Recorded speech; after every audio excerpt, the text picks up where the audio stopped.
박진희 충북도 의원의 개인 보좌관이 후원의 회계 책임자를 겸직하면서 행정기관에 현안 질의를 하고 자료 제출까지 요구해 도의회에 안팎에서 논란을 빚고 있다는 소식 HCN이 단독 보도로 전해드렸는데요. 이와 관련 행정안전부 유권 해석을 받은 충북도의회가 일반인 신분의 의정활동 지원을 허용하지 않기로 했습니다. 유소라 기자입니다. 논란은 박진희 충북도의원이 기용한 유급 사무직원의 업무 범위를 놓고 불거졌습니다. 박 의원의 개인 사무소 직원이자 후원의 회계 책임자를 겸직하는 A씨가 보좌관 명칭을 사용하며 집행기관에 직접 현안 질의를 하고 자료 제출까지 요구한 사실이 알려지면서 도의회 안팎에서 갑질 의혹과 함께 부적절 논란이 이어졌던 겁니다. 지방의원 의정활동 지원 관련 법령은 지방자치법과 정치자금법으로 구분됩니다.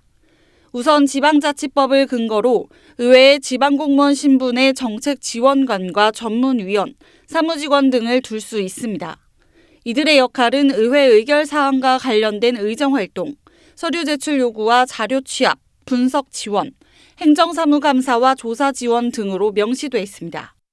이와 달리 정치자금법을 근거로 하는 후원의 유급 사무직원의 신분은 공무원이 아닌 일반인으로 분류됩니다.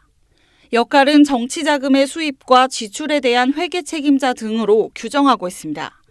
A씨의 경우 후자에 해당해 의정활동 지원 등 명확한 역할 범위에 대한 법적 근거가 없는 겁니다.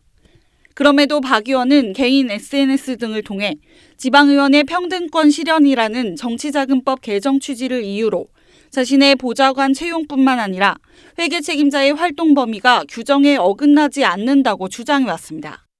하지만 행정안전부는 이에 대해 별도 유권 해석 여지 없이 부적절하다는 의견을 내놨습니다. 후원의 유급 직원이 민간이기 때문에 우리 지방자치법상에서 우리가 서류 제출 요구 자체는 지방의 의원한테 있고 못한다 이거죠, 결론적으로는.